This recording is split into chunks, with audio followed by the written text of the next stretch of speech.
Yeah, that looks safe right there. Let's just head right on up to it. The shrouded lantern. This mysterious haze bellows out of its stem. If we find a way to light it, the path might clear up once again. So we need to bring fire to the torch. Hey guys, I'm the Comic Foil, and welcome to another episode of Ori and the Blind Forest, now that we're back from Oblivion and playing this really cool indie game again. Whew. So last time I talked a lot about my life and what's been going on. And I died a bunch of times, but I did get this cool feather, which I really, really like. It's my favorite. I love the parachute abilities in like the paraglider in Sly, or in any Zelda game like the Deku Leaf or the towel or the paraglider. I love that that became a mainstay thing in more recent Zelda games now. Okay. I wasn't supposed to kill myself there, but I am able to use the vault. What is it called again? The bash. That's it. That's such a bad name for it. Oh, geez. But I can use the power of the bash to get myself through there unfazed, hopefully. I'm taking a lot of damage I shouldn't be taking, but at least I heal a little bit now whenever I produce a new save point. Let's try and get there without too much trouble. Excuse me. And what? Let's go up here. No. I did not even see those spikes there. Okay, one more time. One more time. And one more time. It's time to celebrate. Oh, yeah. Man, I forgot to tell you the one other big news, though, that's into me. I have one sister. She is my older sister by about 3 years. She is married, living in Philadelphia, and she announced not too long ago that she's gonna have a baby, so I am going to be Uncle Foil. Isn't that freaking awesome? I love babies. I'm so excited. She did the gender reveal and everything. It's gonna be a daughter, so I'm gonna have a little baby niece. There's a lot, you know, it's been a lot of hardship lately, but there's a lot of happiness. There's a lot of good in the world, guys. There's a lot to celebrate. Like me trying to get up here. Let's try that again. See, this is still like mostly blind because even though I played this part before. Oh, right, and I should be using the feather that I just got to slow my descent. Okay, this is gonna take some coordination from me. Coordination is not my strong suit, which is bad considering that my favored medium of choice is video games and Let's Plays. I should probably try and get coordinated, or I'm gonna get pulled apart like that guy who was playing Cuphead. You know the one. That's dangerous. Okay. Get me up here, and feather, and start hitting. I'm glad I can, like, shoot spirit flames while I'm floating, too. There's a lot of options. I love Ori's movements. I love it a lot. This is a great game. I didn't do that right. It also means that I have to press a lot of different buttons, so I kind of need to get good. One other thing that I had wanted to do is, as you guys may or may not know, I'm a pretty big Star Wars fan, even though sometimes my hype dies down, and we got a new main series Star Wars movie this year. I mean, now I think we're going to be getting a new Star Wars movie every year because Disney's doing the Marvel thing with it. Can I? Yes, I can. These big old green frogs spitting at me, showing me the way, as you kids say. Yeah, if it seems weird that I'm getting married, I am 27. I'm older than you might think that I am. So if you thought I was younger than that, thank you. That's very flattering. So I'm a pretty big Star Wars fan, and we got The Last Jedi. I won't do any spoilers, but I loved it. I loved The Last Jedi. Aside from the original trilogy, I think it's actually my favorite Star Wars movie. I can understand some of the controversy behind it, but oh no, Ori's tripping out. Ori is tripping out. Oh dear. High off spirits. Spirits. That's a kind of alcohol. So, man, I keep pressing dash instead of float in place. That's a really bad combination to mix up. So yeah, this place is basically Mirkwood, or the Lost Woods. Or, I'm sure there's lots of other things like that across fantasy media, where you get lost the more you try to find it. I don't know.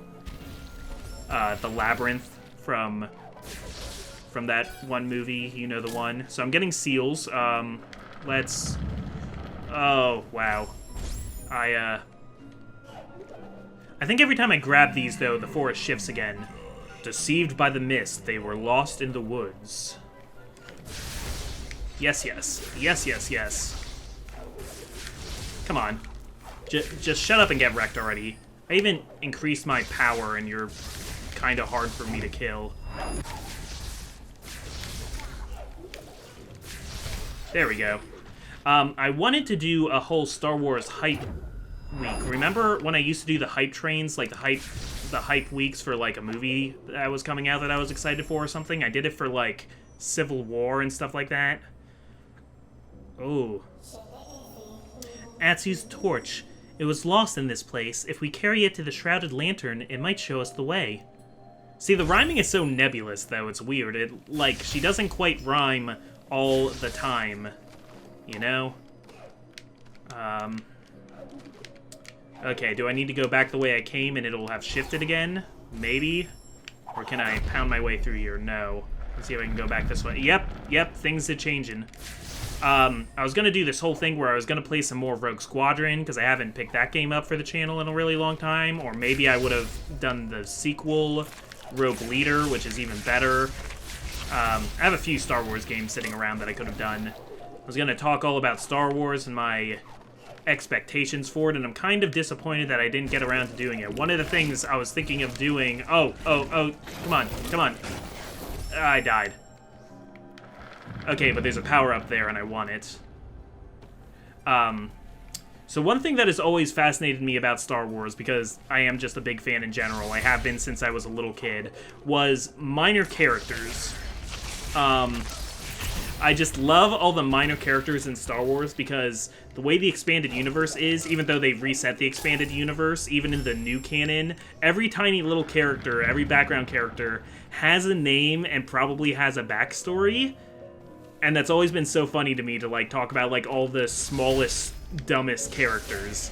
So what I had wanted to do in this hype week was, like, maybe I'd do it ongoing, like, throughout, like, over the course of 5 episodes, was I was going to do a top, however many, top, like, not top 10, but, like, maybe, like, top 50 or top 100, Star Wars minor characters, and I'm kind of disappointed that I didn't get to do that.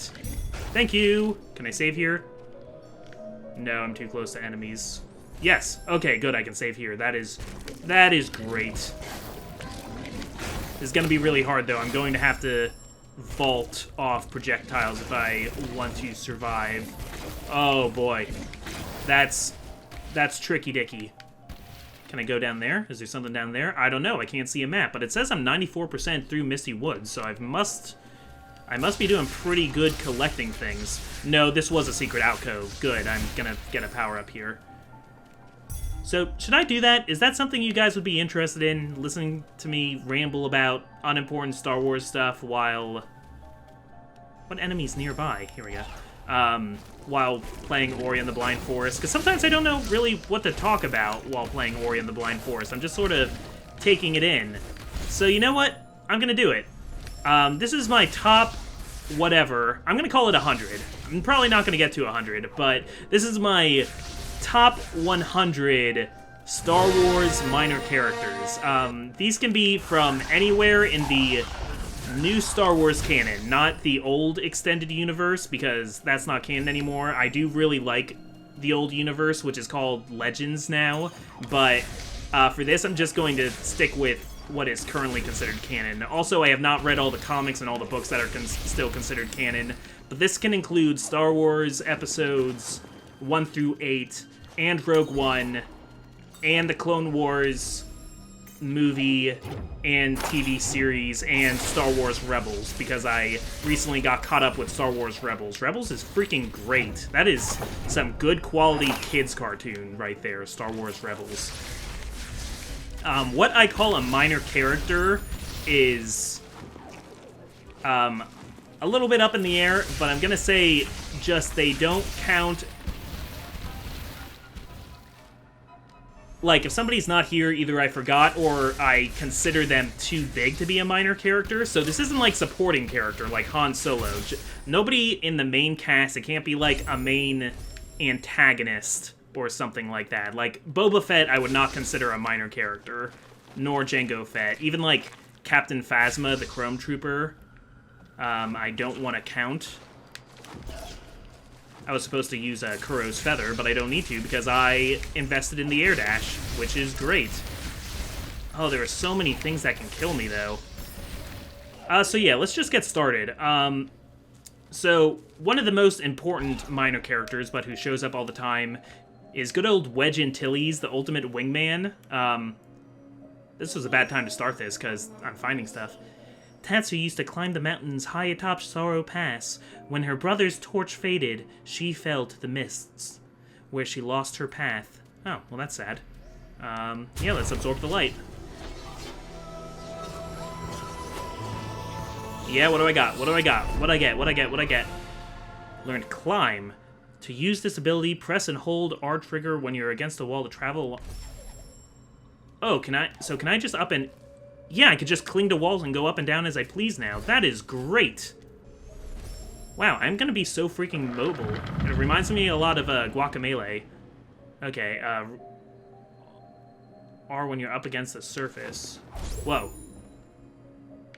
Did it just... Ah! Okay, are we cool? Are you gonna stay there? What's going on? Okay, every time I jump off the ground, it either grows or retracts. I gotcha. I got it. I get it. Alright, let me just take your experience here. But anyway, so Wedge Antilles is my number one. These are in no particular order, of course. But he, you know, he was Luke's main wingman. He's the one who always survives. We make a big deal for Luke destroying the Death Star, but Wedge Antilles was there in the trenches of both Death Stars that were destroyed, man. He's always there. He's a great pilot. He shows up in Rebels, and he's just such a good boy. He's got his big caterpillar eyebrows. I love him. I love Wedge. Oh, whoops. Forgot how this worked for a second. Okay. So I should jump up there, and after I jump, that should appear. Yes. Oh, okay. Jump and... Okay. No. Jump. Jump and cling. No, I'm pressing the wrong things. It's right trigger. Okay, get rid of that. Jump. And jump and hold. Cling. Got it.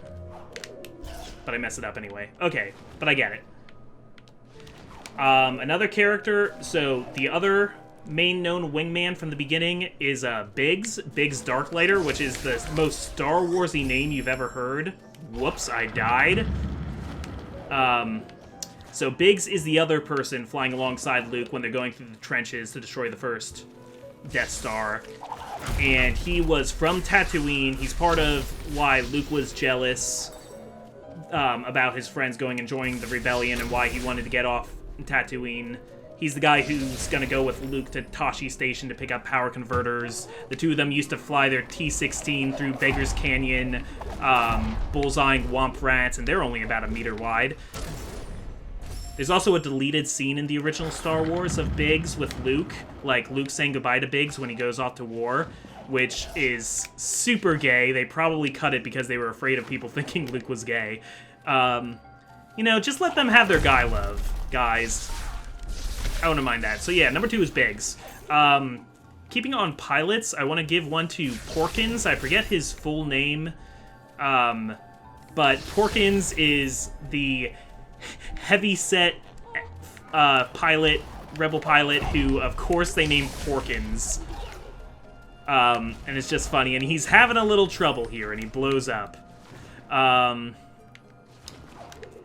want to give one to Crix Madine. Crix Madine was more important in the old extended universe because we found out in Rogue Squadron that he was an Imperial general who defected to the rebels. He was a very renowned Y-Wing pilot.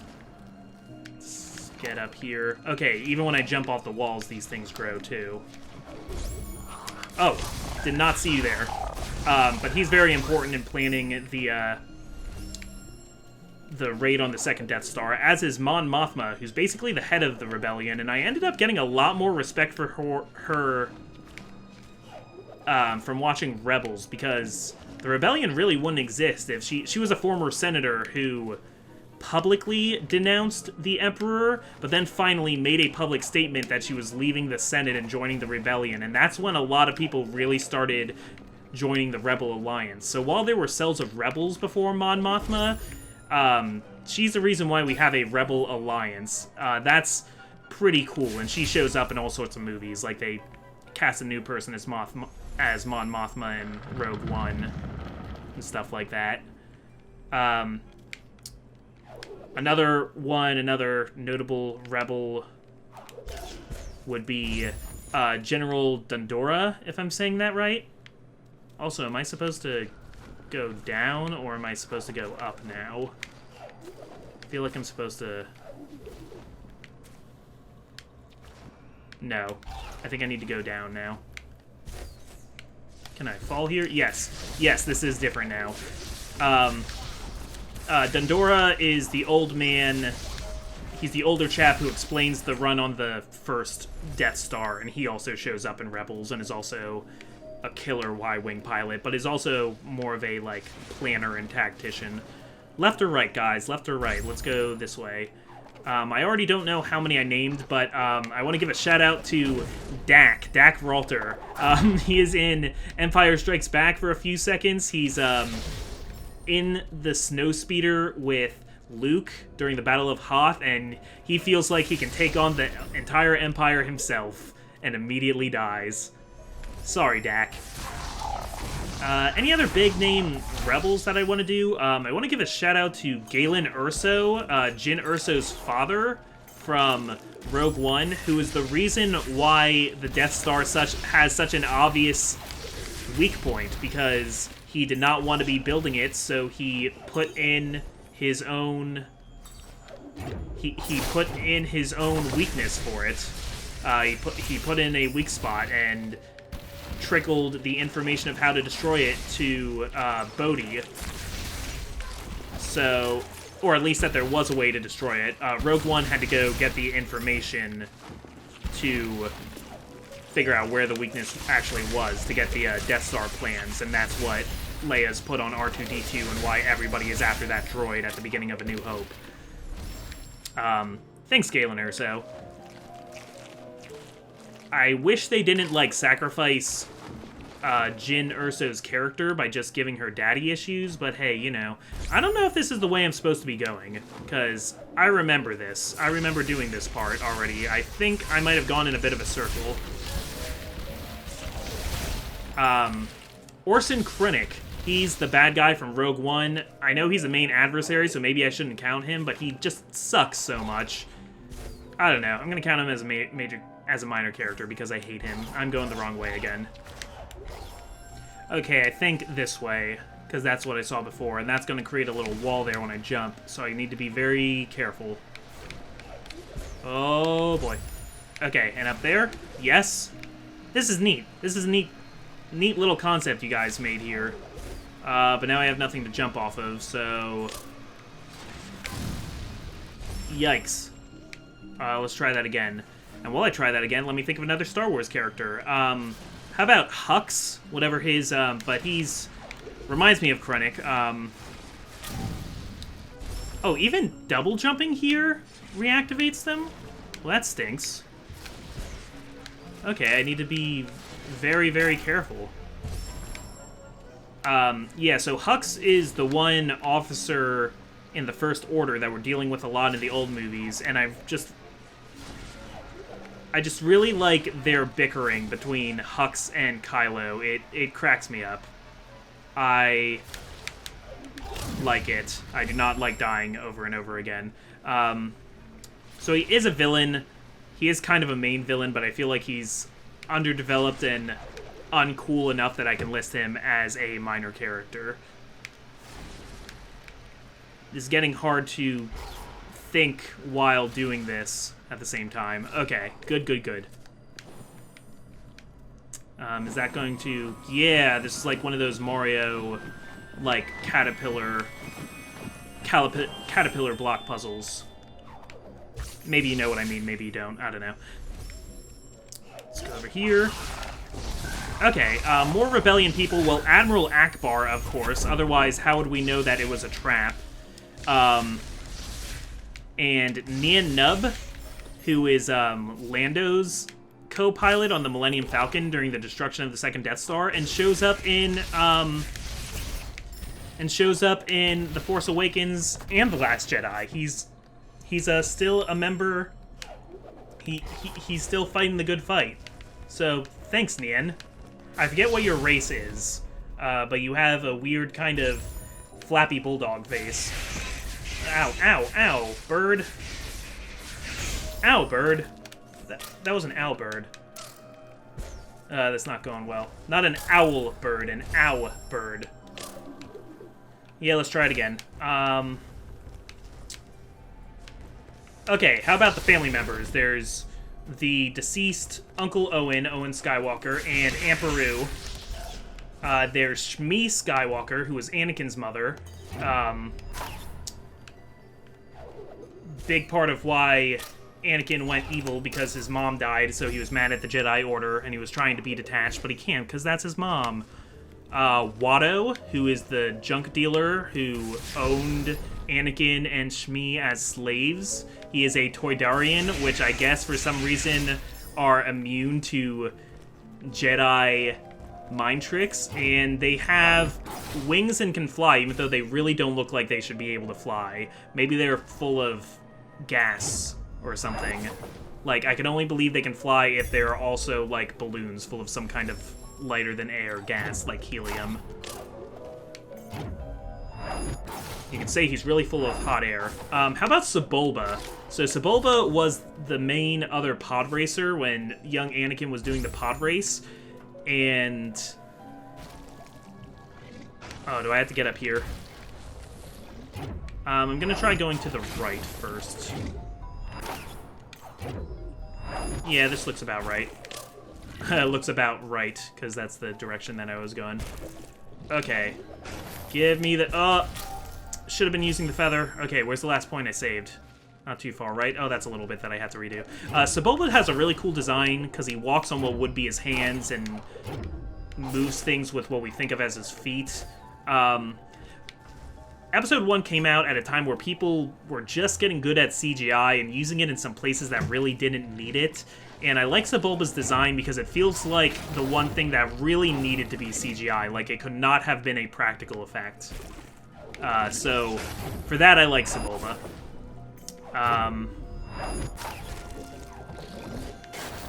There we go. There we go. I got it. I got this.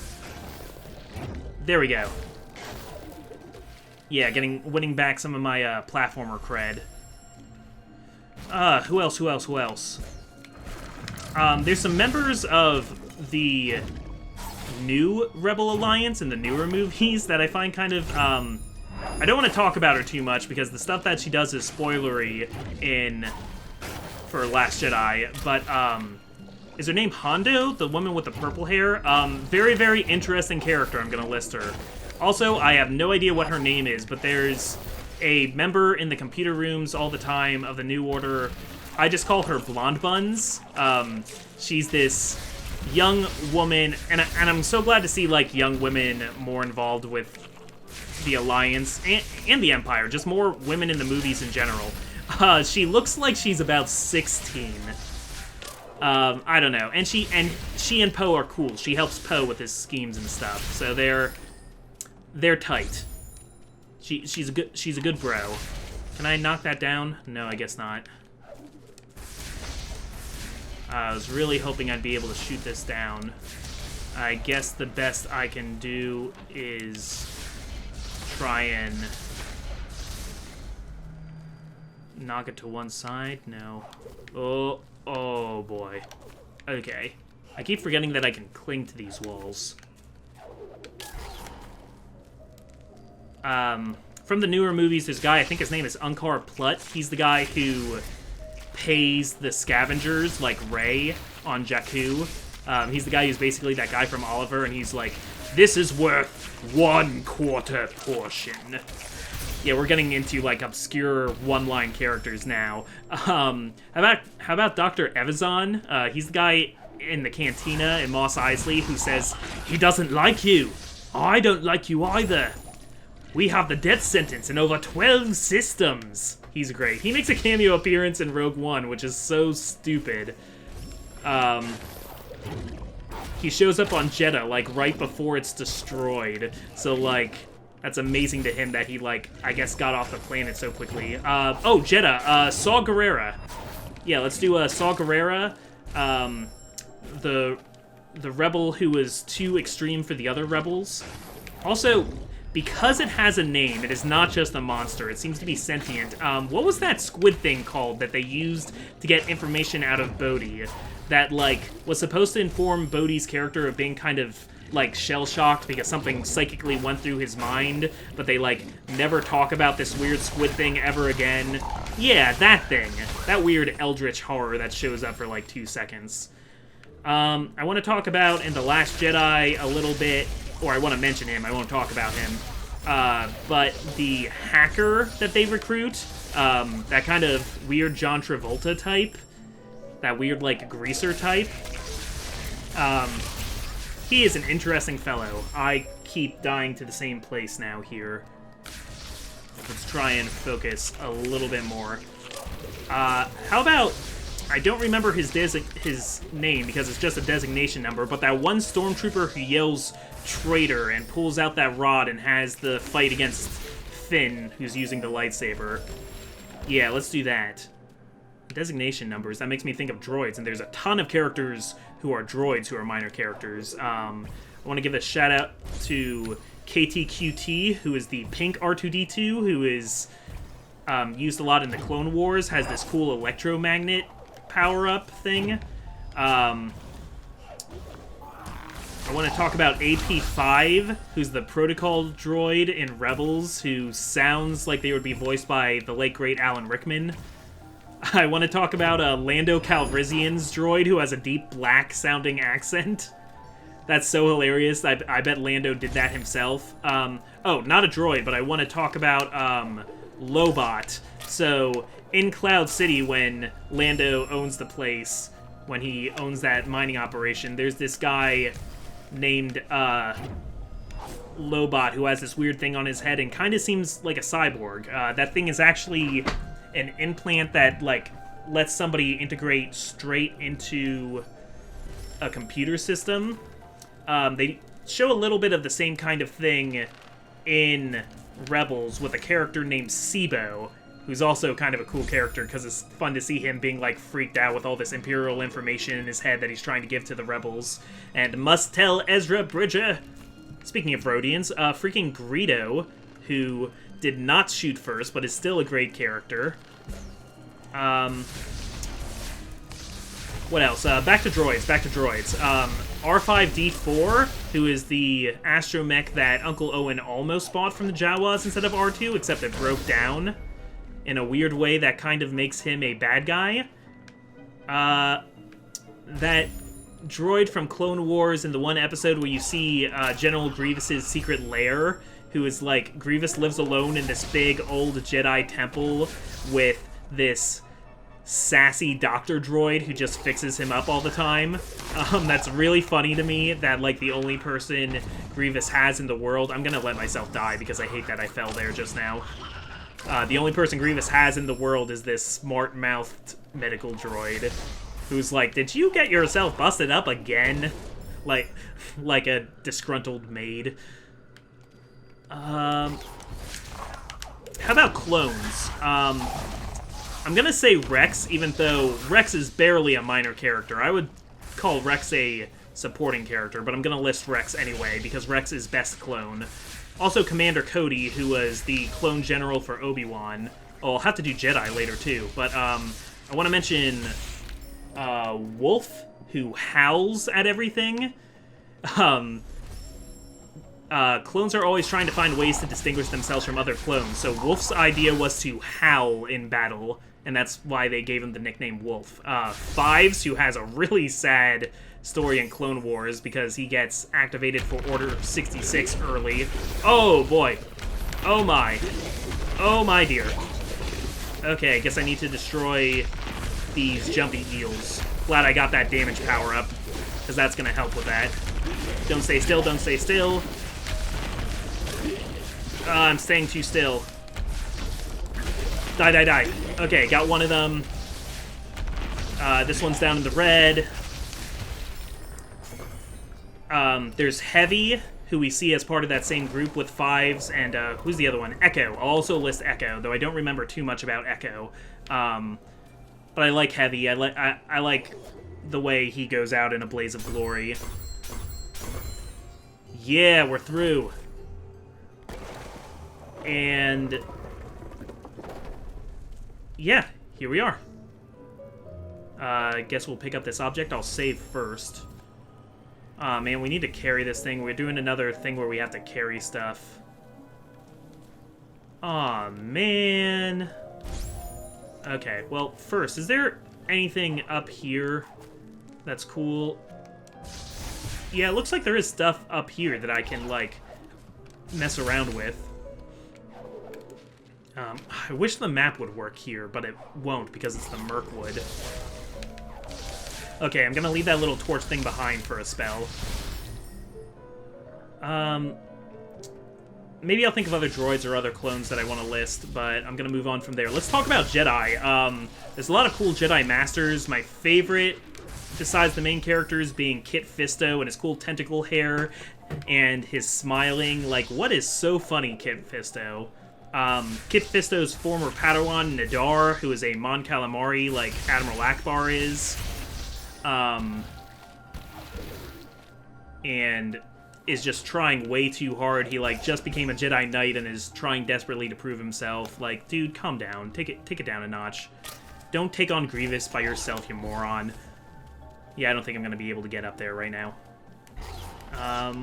Let's do a... yeah. Let's save. I am low on health, so this is bad. I'm low on health, and I just saved my low on healthness, my lowness on health. Jedi Master Isla Sakura, who is a Twi'lek.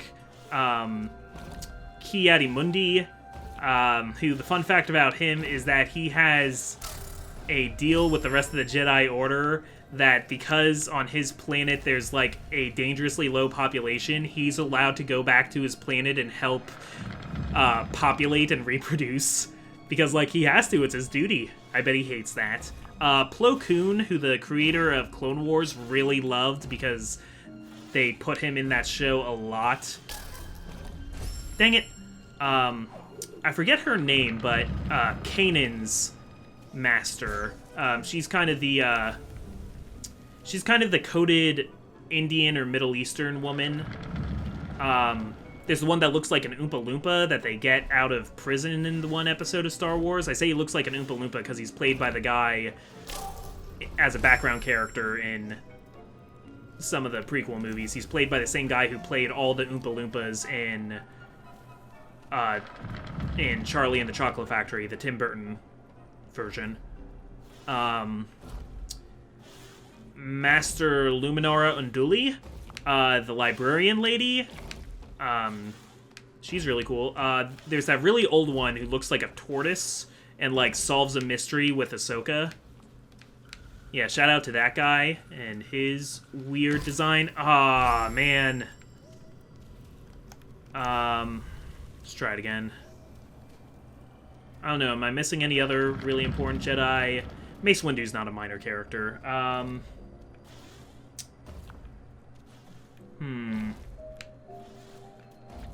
Sorry, I should really try to focus on what I'm doing. Oh, okay, so I didn't want to list the Grand Inquisitor or the Fifth Brother or the Seventh Sister because I feel like they're big enough, like, season arc villains in Rebels, but I do want to mention that one other Inquisitor who shows up for the Darth Maul event, who's just kind of there. We never see him under his mask, but he fights alongside the other two. He's just like the third one. I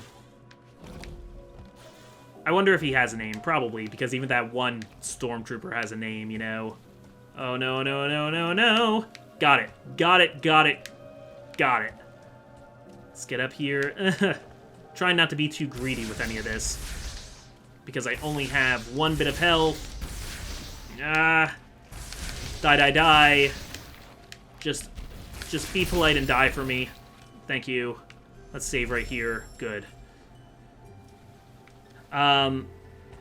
Who else? How about, I won't do Asajj Ventress because she's an important enough recurring villain in Clone Wars, but I will include, Cad Bane, the bounty hunter. Oh, I have a bunch of bounty hunters that I need to do, too. But quick, I also want to say Mother Talzin of the Night Sisters. The Night Sisters are awesome. They're freaking witches. They're from Dathomir, and they use the Force to do magic and witchcraft, and it's cool. And she's the person who basically created Darth Maul and Savage Opress, the smaller Maul. Who else? Who else? Okay, so Cad Bane, and there's other bounty hunters. Maybe I'll get to them next time, because stuff is happening here. Ooh. Ori, you've set the entire place on fire. What have you done? You've doomed us all. No, this is cool. This is cool. As long as you don't make me fight Ms. Ruby at the end with her voodoo magics. We lit the shrouded lantern. It lifted the haze. Ori, the key to the Forlorn Ruins, the Gumon seal, has been revealed. So isn't Gumon the name of that Mike Wazowski thing we were chasing around? Found the Gumon seal. Using the key, you can gain entrance to the Forlorn Ruins.